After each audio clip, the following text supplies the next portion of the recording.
Good morning and welcome back to my another new daily blog. সবাই কেমন আছো? আশা করি সবাই খুব ভালো আছো, আর আমি কিন্তু অনেক ভালো আছি। সকালবেলা উঠে পড়েছি, এখন কিন্তু বাজে প্রায় ওই 7টা সাড়ে 7টা মতো। আর দেখো মাও কিন্তু আমার সাথে বেরিয়ে পড়েছে। আজকে ছিল আমার লাস্ট ইয়ারের এক্সাম, আর সাথে কিন্তু ছিল ব্রাইডাল ওয়ার্ক। বুঝতেই পারছো দুটোই কিন্তু একটা এক্সামের মধ্যে, পরীক্ষাই বলতে পারো। আর সবার মুখগুলো দেখে বুঝতেই পারছো সবাই কত টেনশন করছি।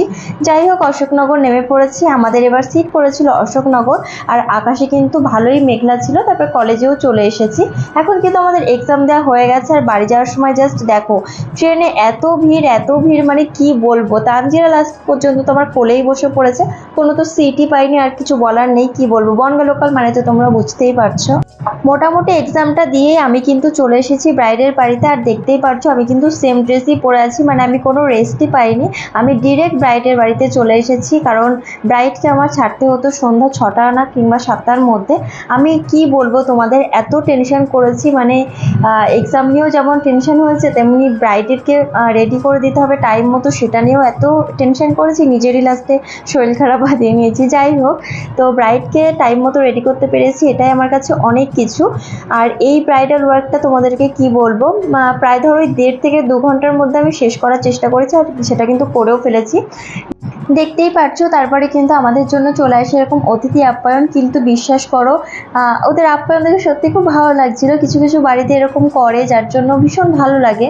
কিন্তু বিশ্বাস করো, সারাদিন কিছু না খাওয়া, তো গিয়ে এরকম মিষ্টি খেতে আমার একদমই মন চাইছিল না।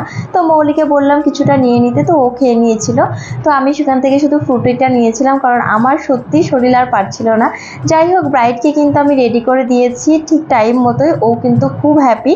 ও একটু লাজুকে, যার জন্য আমি ওর থেকে রিভিউটা নিতে পারিনি, আর এত জোরে জোরে বক্স চলছিল আর নেওয়াও হয়নি।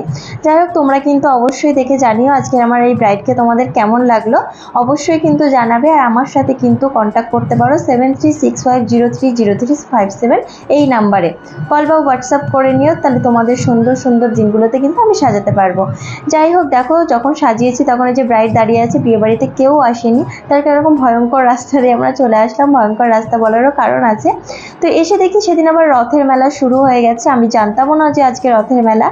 তো যাই হোক, বাড়িতে এসে কতটা টায়ার্ড ফেস দেখতেই পাচ্ছ। তো ফ্রেশ হয়ে নি। আজকের ব্লগটা এই পর্যন্তই, দেখা হচ্ছে নেক্সট অন্য কোনো একটি ব্লগ।